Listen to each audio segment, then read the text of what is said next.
Assalamualaikum warahmatullahi wabarakatuh. Waalaikumsalam Para warahmatullahi pemirsa wabarakatuh. podcast Hasanah yang dihormati, kita kali ini punya tamu pengawas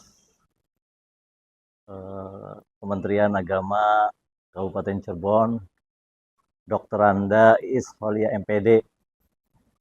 Beliau secara resmi menjadi pengawas di Madrasah Aliyah Hasanumpek ini mulai tahun 2024 ya Bu? Ya, resminya 2024. Tapi sebelumnya sudah sering ke sini dan Bu Is ini adalah merupakan guru luar biasa. Beliau pernah menjadi guru teladan tahun 2010 dan berbagai macam prestasi yang tidak bisa saya sebutkan satu persatu. Kebetulan, Pak. Betul. Kebetulan. Oleh karena ini dalam podcast ini kita ngobrol santai Bu Nggak pakai. tentang perkembangan Madrasah Aliyah Hasanumpek pada khususnya di mata Ibu dan kemudian bagaimana nanti masukan atau insight ya dari Ibu tentang bagaimana seharusnya Madrasah Aliyah Hasanumpek ke depan.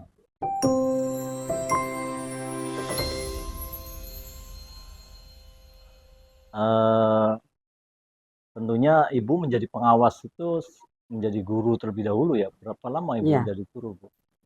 Guru lama, Pak. Lama ya? Mulai ceritanya dipanggil guru ya. Iya. Dipanggil ibu guru tuh dari tahun 87. 87. Waktu itu saya kuliah semester 5. Oh, masih kuliah. Saya kuliah, tapi bukan di Fakultas Pendidikan ya. Cuma kok seneng ya ngajar gitu. Oh iya. Iya. Dan itu nanti jadi panggilan jiwanya Ibu. Jadi panggilan jiwa karena apa? Waktu itu saya kuliah di antropologi, lagi booming penelitian tentang pesantren. Oh. Terinspirasi oleh buku Jamak Sari Dovir tradisi pesantren. Nah, saya berencana bikin skripsi tentang pesantren. Nah, saya nanya ke kakak, kebetulan kakak tuh kepala sekolah di sebuah pesantren. Saya ingin melakukan penelitian tentang budaya pesantren. Jangan penelitian katanya, mending ngajar aja sekalian. Oh gitu. Iya, biar apa yang ada, data yang diperlukan itu bisa dapat kalau jadi orang dalam katanya. Dari situ Pak, dari Juli 1987. 87. Berarti sekarang sudah 38 apa 48 ya? Kalau itu kan. 30 40 dong. 87. Iya, 87 ke 2000 aja kan. 48 ya. 38 tahun. 38. Iya. 38 sudah 38 tahun. Allah, pengalaman yang sangat besar ya. Indah sekali Pak di pendidikan itu. Ya. Bu, Madrasah Aliyah Hasanumpek juga ya mungkin kalau berdiri kan tahun 2003 ya. Oh 2003? 2003. Jadi umurnya sekarang sudah 22 tahun.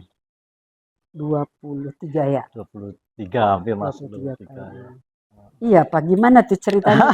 Itu Bapak udah langsung jadi kepala nggak 2003 itu? Waktu pertama itu belum, Bu. Saya berdirinya Madrasah Aliyah Hasanumpek ini saya masih di Australia. Oh, gitu. Saya lulus dari Australia itu tahun 2004 bulan Mei, dan saya langsung diminta oleh Buya Ja'far, mertua saya, untuk khidmah di pesantren sekaligus juga membantu.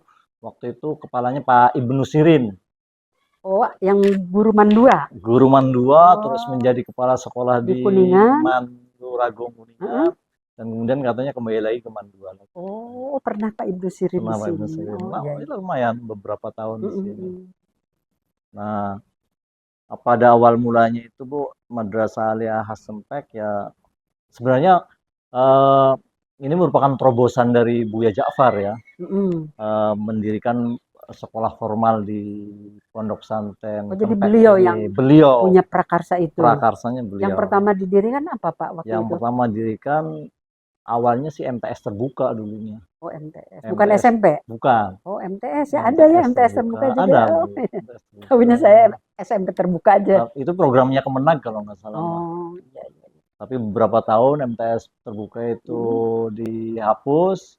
Kemudian Buya Ja'far berinisiatif untuk mendirikan MTS reguler. Saat itu karena melihat bahwa jumlah santri semakin turun, sehingga perlu adanya lembaga formal. Oh, jadi kayak cerita saya tadi ya? Iya, betul. Mirip. Saya pikir sama dengan pengalaman Ibu di Darul Falah. Iya. Nah, waktu itu untuk Madrasah Aliyah Hasanumpek ini dulunya ini mewah nih Bu. Mepet sawah. Bahkan tidak mepet lagi, ini di tengah-tengah sawah. MTS ya, Madrasah Tengah Sawah. Iya. Oh iya, MTS Madrasah Tengah Iya. Sawah juga. Iya. Jadi kemudian berkembang sampai saat sekarang ini. Tahun berapa Pak Yai jadi kepala? Saya jadi kepala itu tahun 2010. Oh 2010, berarti Iya. udah 15 tahun Udah ya? 15 tahun. 2010 sampai 2025. Bisa diceritakan progresnya Pak, dari Bapak jadi sebelum jadi kepala, terus jadi kepala 15 tahun. Jadi waktu itu belum ada. Kan saya jadi pengawas baru mau 2 tahun ya, belum lama. Sementara Bapak jadi Jadi kepala. saya akan singkat saja bercerita, sebenarnya fokusnya sekarang ke Ibu soalnya. Tapi nggak apa-apa. Jadi awal mula di sini tuh ya fasilitas yang kurang dan lain sebagainya. Seperti ya dulu memang umum, seperti tidak ada komputer. Di sini juga ruang kelas juga baru 4 waktu itu. Nggak ada bos. Nggak ada bos. Ya bos itu tahun 2007 kalau nggak salah. Ya. Itu Pak SBY. Pak SBY. Jadi waktu itu cuma kita dapat informasi dari Man Ciwaringin dulu itu Man Model. Oh iya. Iya, bahwa ada program kontrak prestasi. Waktu itu saya diinstruksikan oleh ketua yayasan untuk, waktu itu saya belum jadi kepala. Tapi saya diinstruksikan untuk bagaimana caranya agar program ini bisa diunduh, bisa disengget. Bukan BIMTEK, bukan? Bukan, jadi program Bu. Jadi waktu itu diberikan 500 juta untuk bagaimana agar supaya menekan kontrak dengan Kemenag Pusat.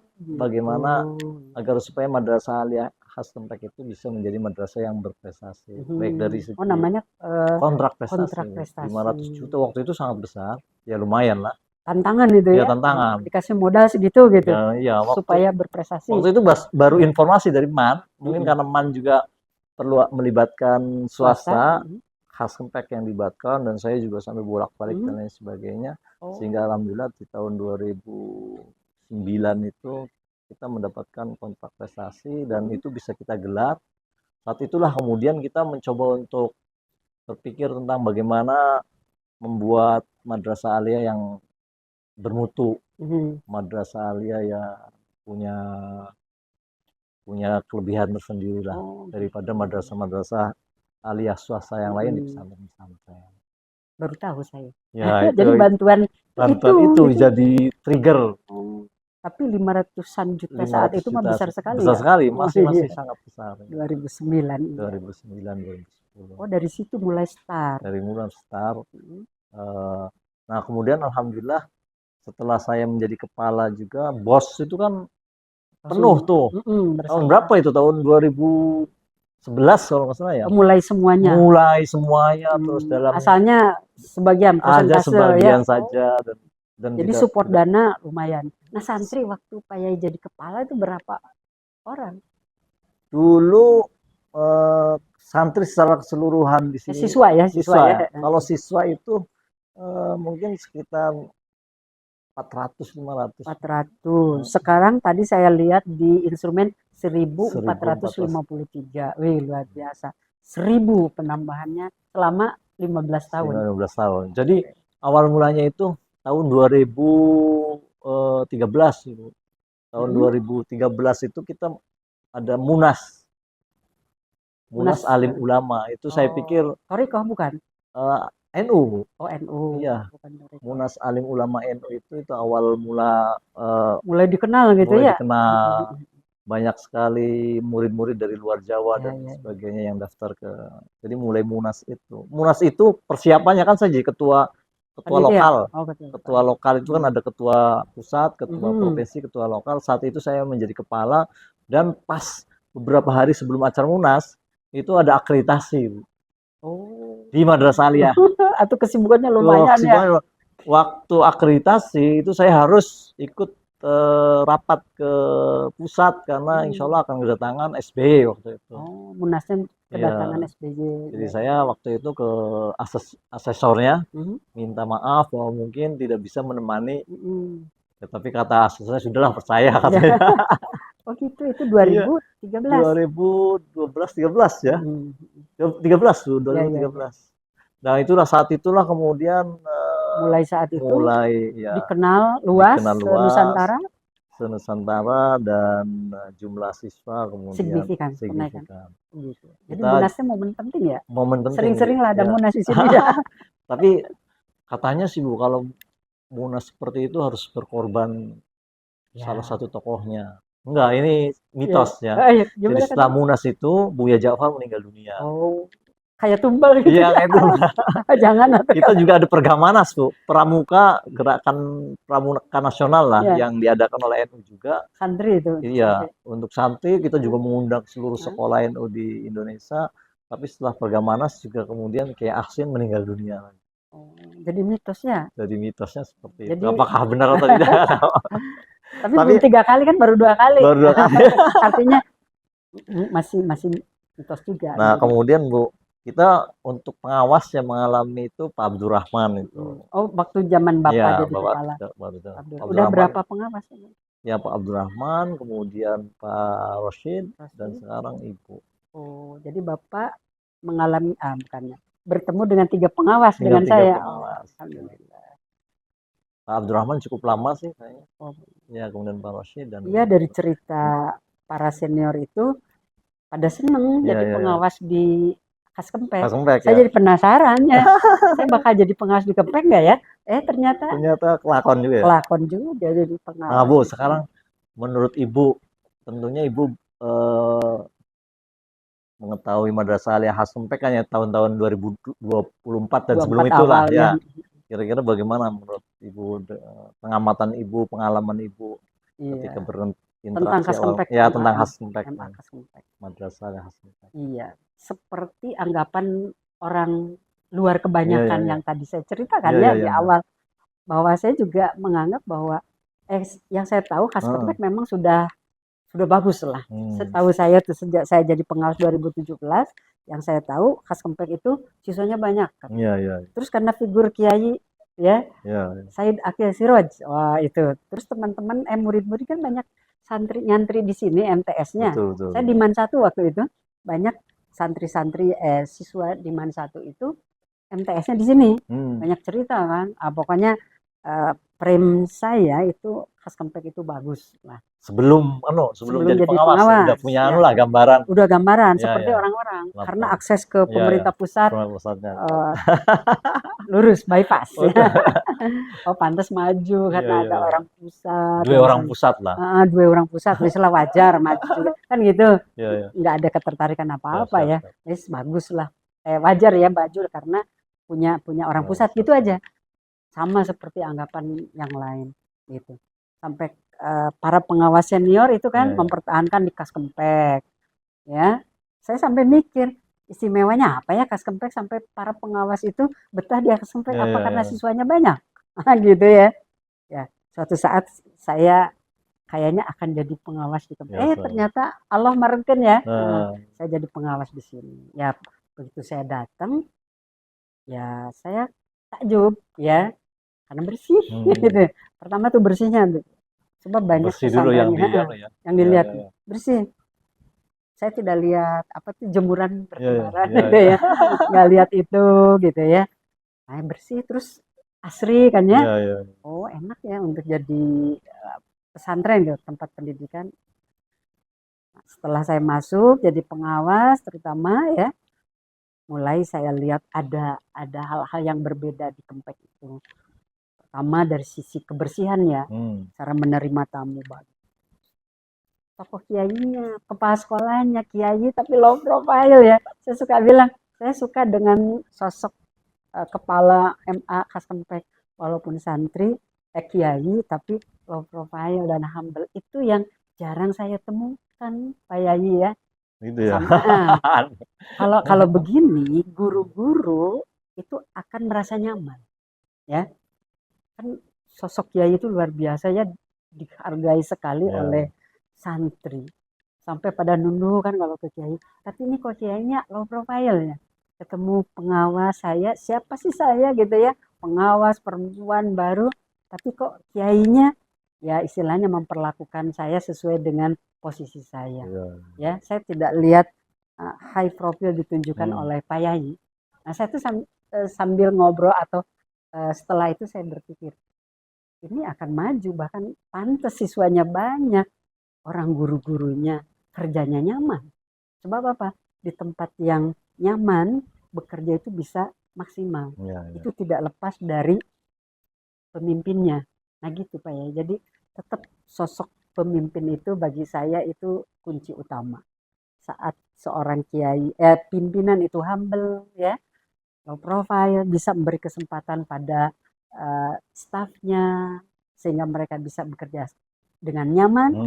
Insya Allah lembaga itu, apapun nama lembaganya, mau Islam mau bukan Islam, selama pemimpinnya seperti itu akan maju gitu. Jadi wajarlah kalau siswanya banyak gitu ya, terus bangunannya seperti ini fisiknya, ya karena sosok pimpinannya seperti ini. Jadi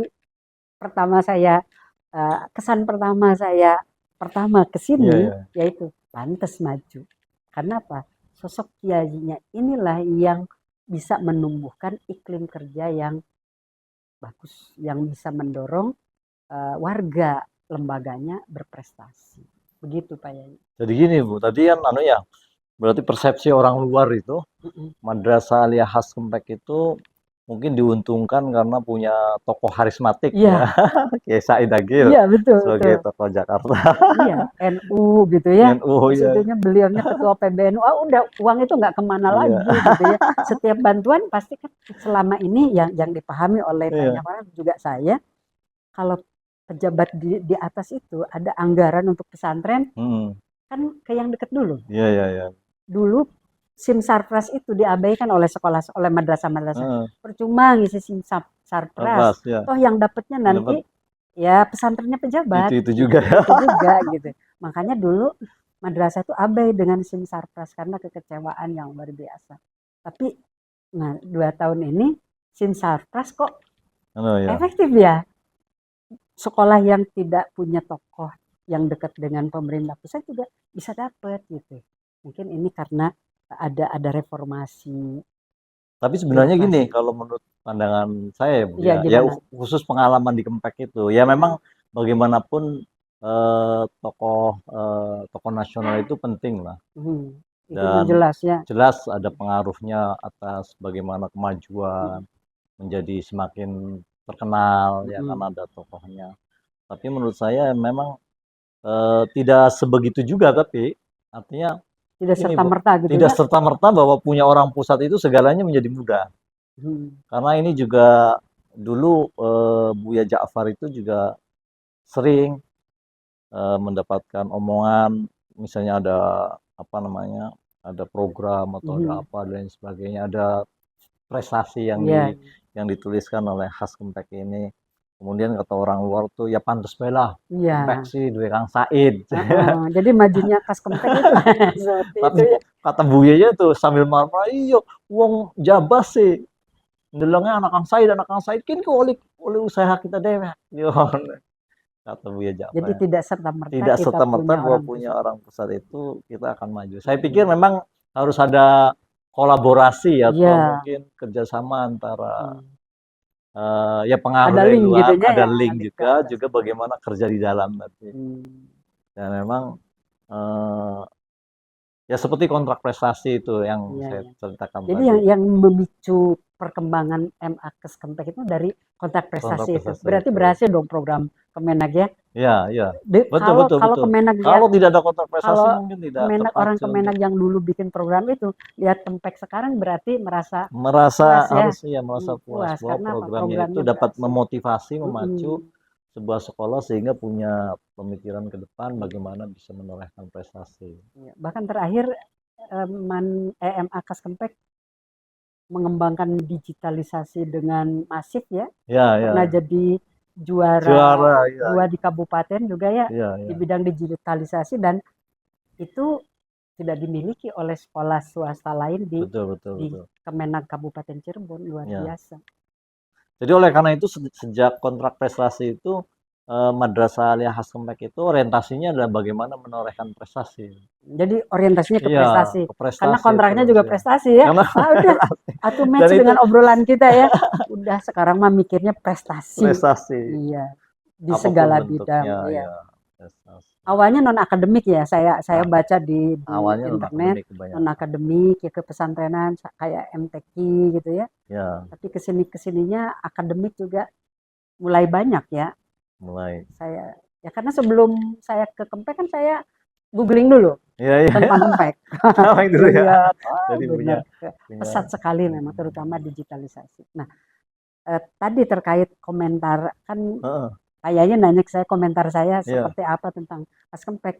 Satu lagi yang saya kagum itu, Kemenak itu baru-baru ya menginginkan madrasah itu digital, ya kan? Betul. Masif lagi setelah menteri yang baru ini, beliau menginginkan madrasah itu harus digitalisasi, benar-benar pengembangan digitalisasi itu harus dimiliki madrasah, gitu kan? Setelah beliau jadi menteri, sementara saya lihat story digitalisasi di Kas Kempek sejak tahun 2019 ya. Saya lihat perkembangannya di sini digitalisasi sudah 2019 sebelum Covid. Pemerintah mah baru-baru menginginkan madrasah, luar biasa. Jadi ternyata kontrak prestasi itu signifikan mendorong. Tapi kembali lagi ke orangnya juga sih ya.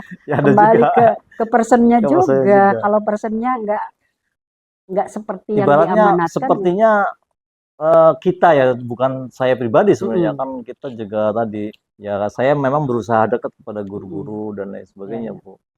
Sama ya makanya kita lah dengan musyawarah dan lain sebagainya, waktu itu ada ide ya bagaimana agar supaya teknologi itu bisa memudahkan Madrasah Aliyah Khas Kempek dalam itu hasil musyawarah dengan teman-teman.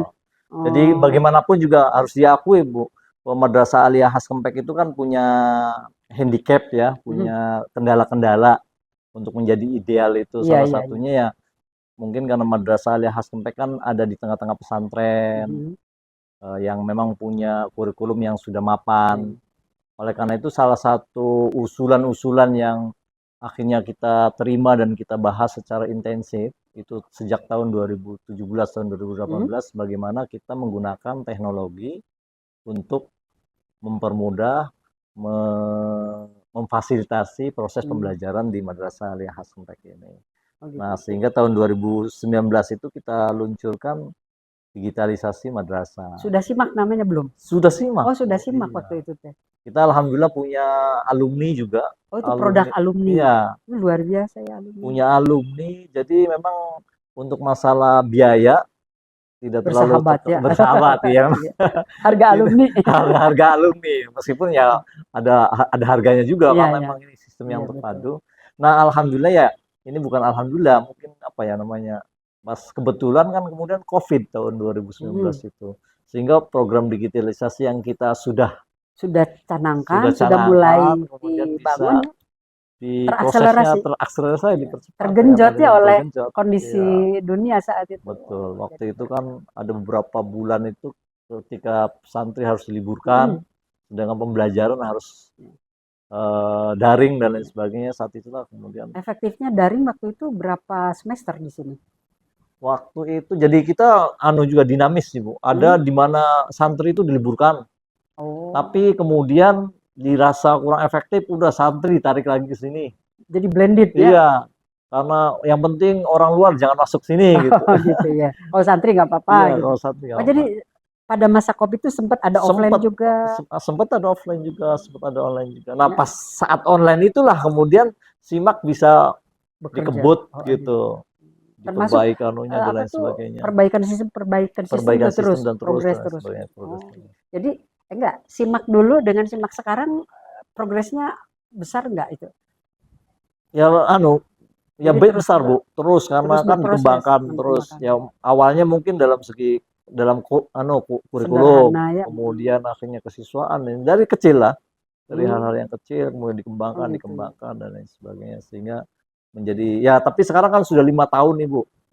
Kita mulai tahun ini sebenarnya sudah tahun sangat depan, lengkap ya. Ya, sudah sangat lengkap. Menghandle segala macam sampai ke nilai sampai ke administrasi yang saya kagumi itu dari SIMAK tuh sampai ke administrasi alumni, Heeh, ijazah segala macam sudah terdokumentasikan terorganisasi semua. di sini. Itu belum pernah, belum ada madrasah baik negeri Iya, iya, iya. maupun swasta di Kabupaten Cirebon yang saya tahu memiliki digitalisasi secanggih Kaskempek. Iya, iya. Inilah ciri khas yang perlu dipertahankan dan Heeh. terus dikembangkan di MH Kaskempek itu. Mungkin sekarang baru menyisir guru yang menguasai Iya, gitu iya, ya. iya. Ke depan saya harapkan banyak lahir juga santri-santri siswa-siswa sini seperti kakak alumninya yang mampu menciptakan aplikasi-aplikasi yang Aplikasi-aplikasi. sangat bermanfaat untuk kehidupan umat manusia gitu. Mungkin ke depan khusus ada mata pelajaran coding juga Coding ya, ya, Pak, ya. itu sudah jadi tuntutan dari Kemendikdasmen gitu, Ya. bahwa sekolah harus memberikan mata pelajaran coding dan artificial intelligence. Mungkin itu ke depannya Ya, ya, ya. prosesnya ya. Ya, ya, ya, ya. Ya itu memang yang menjadi komitmen Madrasah Alia Hasanpek ke depan lah. Kita Iya.